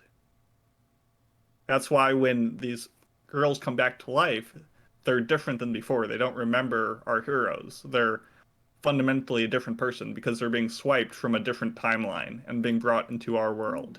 See, I did not get that part. I will forgive you that, because that was like just shoved in one episode randomly at the end, and you're like, wait, what? Why? How? And it's a bit much. Yeah. I was actually pretty thankful that they had the first recap episode at episode 8. I really needed it. I didn't use it. I do think this anime is as abstract as Lane. I think it's as abstract as like it's better told than Boogie Pop Phantom, but like it's pretty, so I don't know. I guess I don't feel like it was explained very well, and there was a lot of bizarre shit happening awfully quickly. So I was actually thankful for that first recap. I watched it. I needed it. I wasn't so happy about the second recap. Okay, about that, is it just me, or was it a recap with new scenes that they did not show in those previous episodes? Well, I don't know why you put a recap at the end of an anime. Like, you've already seen the whole thing. Yeah. So Like You're half talking the about episode for, that everybody's you're talking been about waiting for for the is a special? recap. You're Yeah, talking about the for the last special? episode. So Yeah. So personally, I can kind of justify that because it's been a couple months since episode 12 aired. So this was originally supposed to be, not that long. It was supposed to be 12 episodes normal. A lot of production issues made them do a recap episode with 8, which pushed them to needing to do the final 13th episode, which was only ever supposed to be 1 episode length. So I guess I can't fault them for putting together a recap to remind people who have been waiting for months for a finale to be conclusive, to answer all these questions, to kind of get them up to speed, but then to not answer any of those questions and drop in new plot elements and new things, as Caroline said, that would probably be best served for season 2 or just not gotten into. I guess it makes sense to me, at least. But yes, for us who are just marathoning the show fresh, why do we need all these recaps? I'm with you there. Now, there was something else I wanted to bring up. Yeah. I felt it was strange, like, the main group, like the 4 girls, they often have arguments between each other, which is understandable. And then they storm out, and then they get together again as if nothing happened, or, like, in their last meeting. As if, and so, like, whatever animosity they had towards each other because of certain things they might have said, like, one girl's uncle got accused of being a pedophile.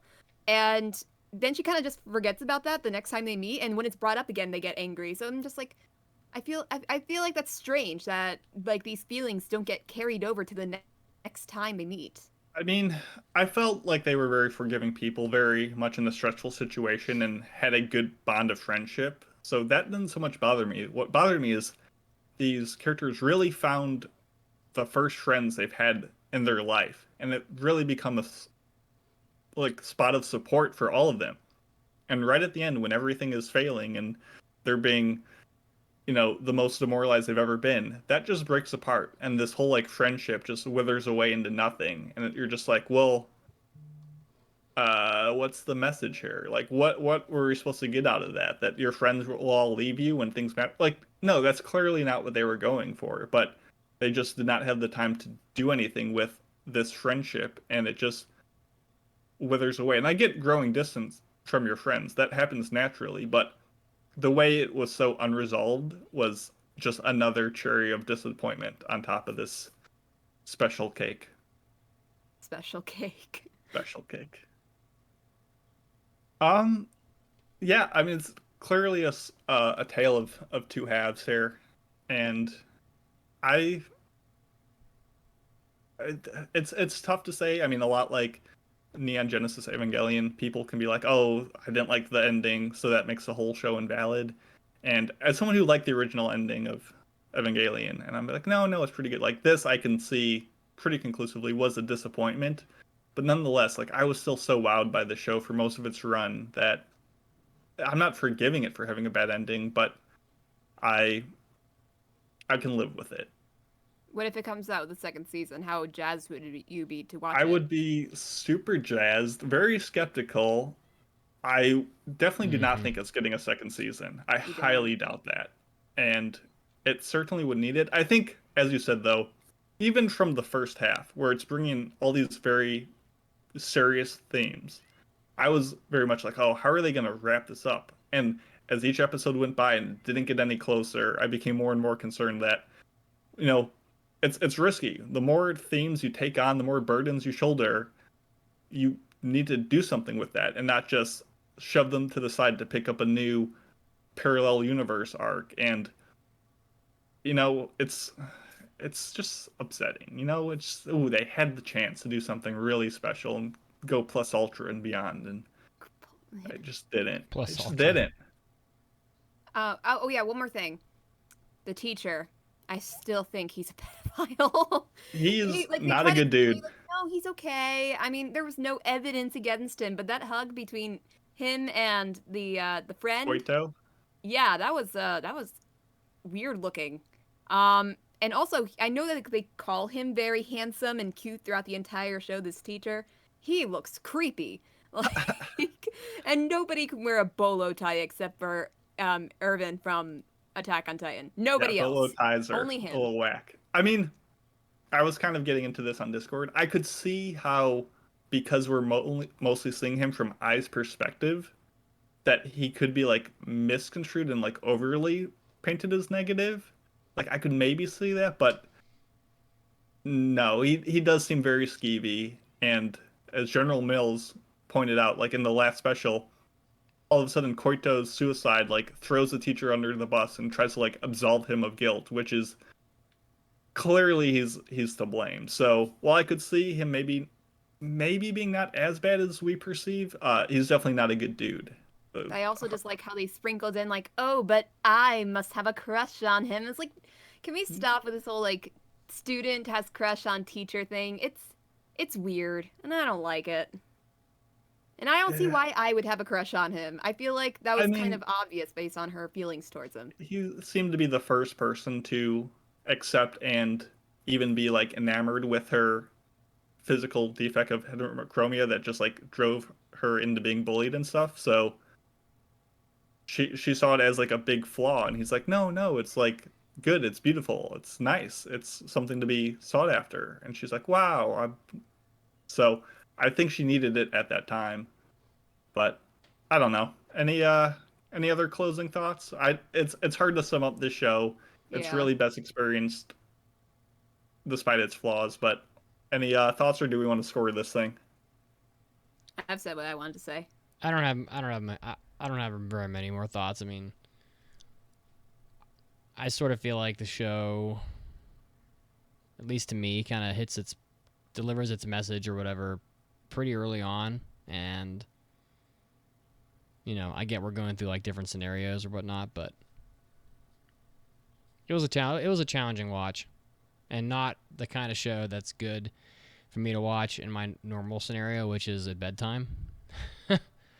So it was a tough one and very difficult to binge. I would say absolutely not binge worthy.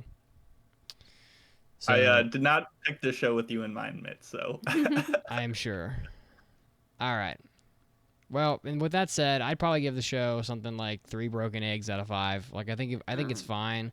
I think the story is a little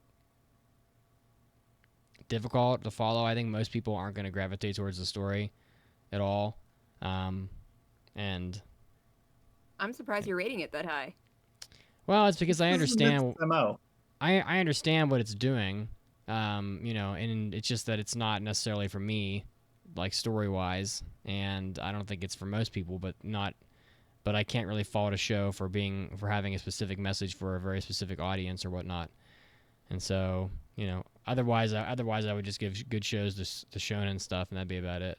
So I'm sticking with a 3.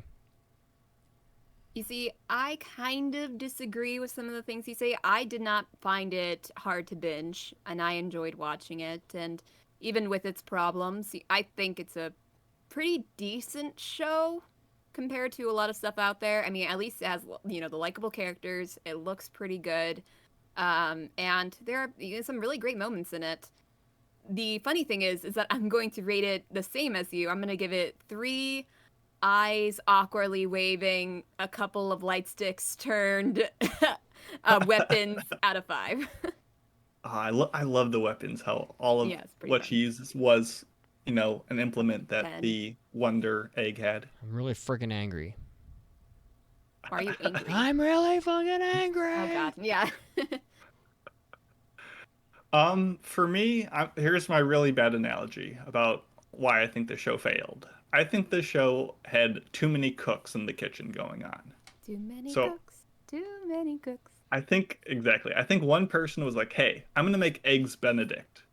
And he's like, okay. So he spends all day, you know, preparing the eggs, preparing the water, getting the vinegar, getting the yolks all set up. And he's making this just perfect nucleus of the show. All the characters, all the animation, all that good stuff is in this really difficult to construct, but really well done egg. And one person is like, what? We're making eggs and bacon bits? And he just throws those in. And one person's like, oh, I'm going to get English muffins. But he works at Clover Studios or not Clover Studios. I can't even remember the name of this thing. Cloverworks. And he goes out to get English muffins and he never comes back. He's got to make Shadow's House and 20 other shows. And that never gets delivered. And one person's like, what? I really like time travel and parallel universes, and just throws a bunch of shredded cheese on the plate. And in a final attempt to salvage it, someone's decided, you know what? I'm going to spell out the conclusion with the ketchup, as they do with like Amur rice. But the top isn't screwed on, and it spills up, and the entire dish is just this disgusting tomato condiment with bacon bits and cheese. And you're like, what happened to the egg? What happened to the egg that I love so much? And I'm looking at this mess.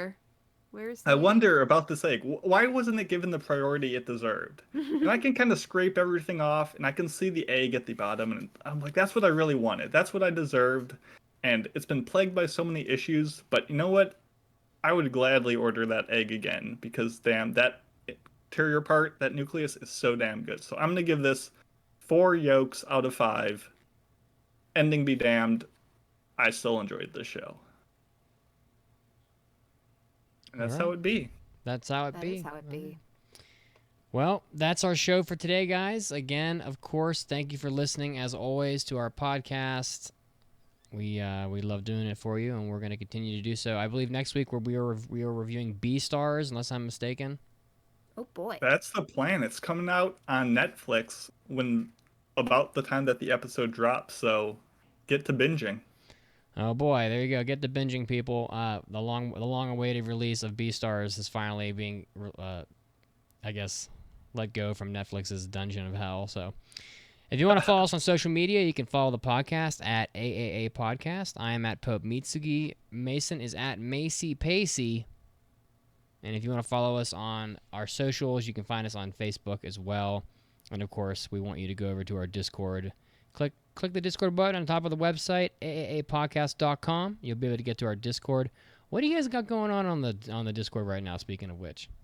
Well, we got our anime club where you can join us in a discussion about a new anime every 2 weeks. So, coming up on July 14th, we are discussing Kokoro Connect at 10 p.m. EDT. So get to watching if you would like to join us. Or don't watch it at all and just join us anyway.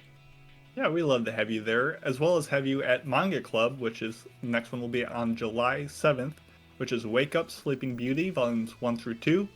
Come in the club and just chat it up with us. We have a great time. We even have a bunch of special edition clubs going on that you have to be on the Discord to find out, but they're a good time too, so we hope to see you there.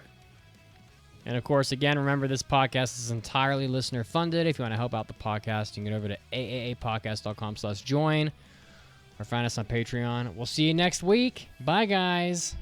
Bye-bye. See ya. After party. I'm gonna blow your mind.